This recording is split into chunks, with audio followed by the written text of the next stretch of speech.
Síntesis del Antiguo Testamento, clase 3, audio 1. Seguimos caminando en el Antiguo Testamento buscando esa narrativa, que es una de las palabras claves que en esta clase queremos definir. La narrativa, la historia que comienza desde el libro de Génesis y nos conduce por esta aventura, nos conduce por este camino hacia donde el Señor nos quiere llevar para mostrarnos como humanidad de dónde venimos y hacia dónde vamos. Y hemos ya caminado en el libro de Génesis, de Levítico, de Números y, perdón, de Éxodo, y queremos continuar entendiendo un poco de dónde viene todo esto, porque entendemos nosotros por la fe que las escrituras, como Timoteo afirma, 2 Timoteo 3:16, afirma de que toda la escritura es inspirada por Dios y es útil. Y habíamos comentado de que toda la escritura incluye, o más bien es para el apóstol Pablo, el Antiguo Testamento. Para cuando Pablo escribe la carta a Timoteo, el Nuevo Testamento aún no había sido escrito, por tanto, se refiere al Nuevo Testamento, al Antiguo Testamento. Y este Antiguo Testamento es en el cual estamos caminando. Bien, conversemos un poco sobre la transmisión del texto hebreo, porque es importante recordar de que el Antiguo Testamento fue escrito en hebreo, tiene algunas palabras en arameo y unas pocas palabras en griego. En el libro de Daniel, cuando se mencionan algunos de los instrumentos, la palabra que se utiliza son palabras en griego. Bien, no había una traducción al hebreo de aquel entonces o al arameo de aquel entonces. Por tanto, la gran mayoría, casi que todo el Antiguo Testamento es escrito en hebreo. Hay algunas secciones en arameo y también algunas cuantas y muy pocas palabras en griego.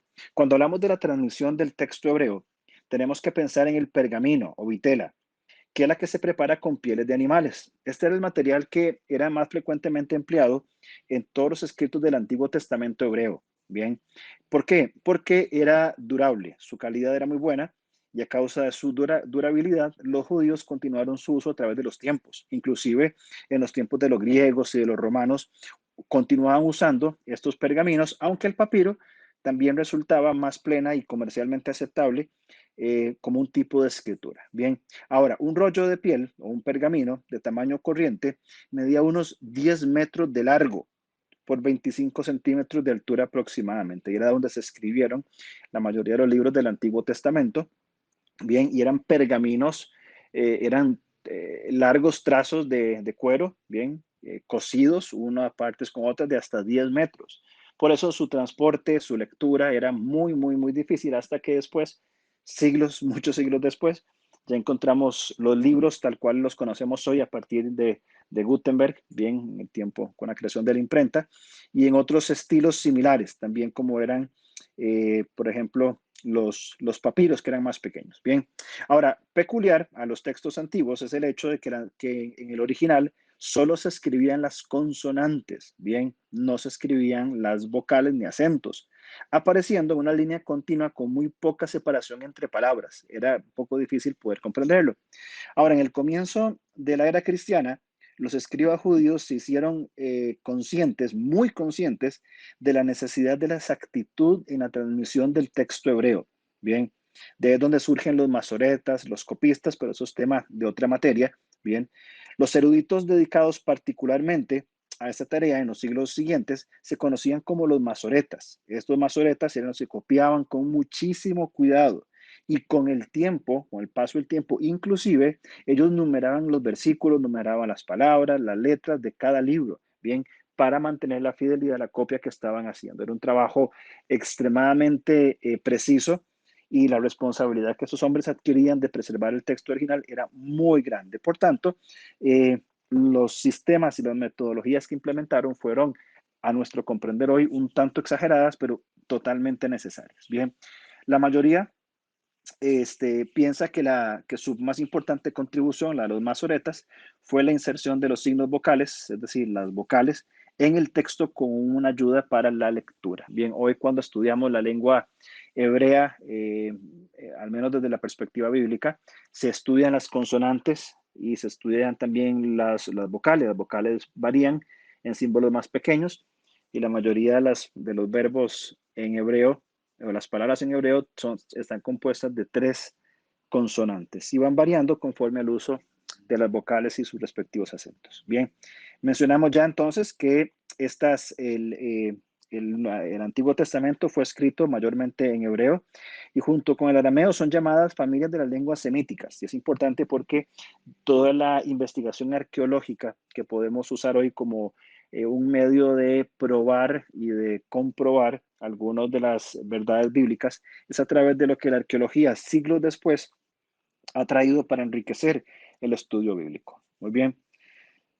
Cuando hablamos del arameo, del hebreo, perdón, hablamos de la lengua original, mayor parte del hebreo, en el Antiguo Testamento, y el arameo aparece cuando el imperio asirio inicia su expansión hacia el oeste a partir del siglo, más o menos siglo octavo, y se adoptó el arameo como lengua oficial para la diplomacia y el gobierno. Bien, un poco más adelante, siglo quinto, se convierte en la lengua franca del área, por lo cual parte de Esdras, parte de Jeremías y Daniel fueron escritas en arameo. Para ser más exacto, Esdras 4:8 al 6:18 y 7:12 al 26 fue escrito en arameo, así como Jeremías 10:11 y los capítulos de Daniel, capítulo 2, versículo 4, hasta el capítulo 7, versículo 28.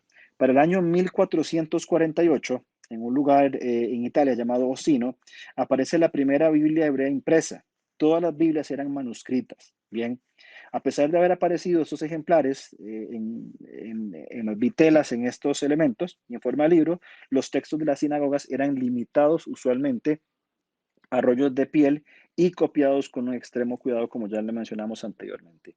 Gracias a Dios por la guía y la gracia común, Él provee uno de los mayores y más importantes descubrimientos para la fe cristiana, que son los rollos del Mar Muerto, allá por 1948.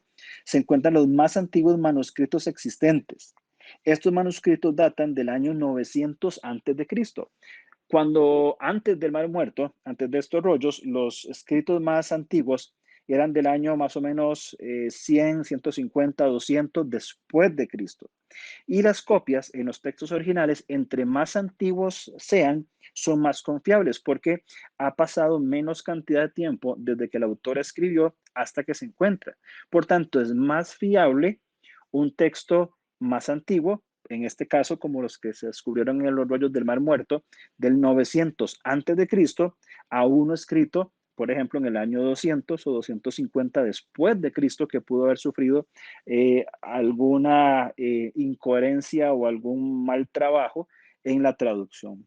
Lo interesante y lo soberano de Dios es que cuando se compararon, después de encontrar estos rollos del Mar Muerto, cuando se compararon la traducción hecha a partir de un escrito del siglo I y segundo con estos escritos mucho más antiguos, las diferencias eran absolutamente mínimas, eran pequeñas, eran prácticamente sin importancia en una letra o en un punto o un símbolo, bien, lo que trajo muchísima fortaleza a la teoría de la inspiración de las escrituras y cómo nosotros hoy las tenemos con toda confiabilidad.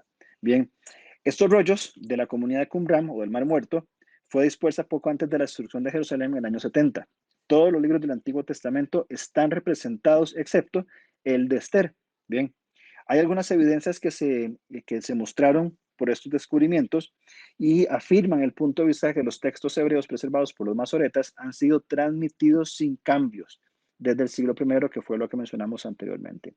También tenemos que recordar en la contemplación del Antiguo Testamento la versión griega, la Septuaginta, que la Septuaginta, representada por una L y dos X, LXX, es la traducción del Antiguo Testamento hebreo al griego, bien, eh, que comenzó a circular, a tener parte en los días del faraón Ptolomeo Filadelfo, o el rey más bien Ptolomeo Filadelfo de Egipto, alrededor del año 285, 270, donde había gran demanda entre los judíos de habla griega de el Antiguo Testamento, que estaban privados y restringidos para la sinagoga, pero la lengua franca de aquel momento, el griego, fue que se solicitó esta traducción y se obtuvo. Bien, esta versión no fue usada solamente por los judíos de habla griega, sino que también fue adoptada por la iglesia cristiana. Muy probablemente Pablo y otros apóstoles usaron un Antiguo Testamento griego, o sea, una Septuaginta. Actualmente, El Nuevo Testamento fue escrito en griego y vino a formar parte de las escrituras aceptadas por los cristianos. Los judíos, alegando que la traducción en griega del Antiguo Testamento era inadecuada y estaba fechada y afectada por creencias cristianas, se aferraron tenazmente al texto de la lengua original.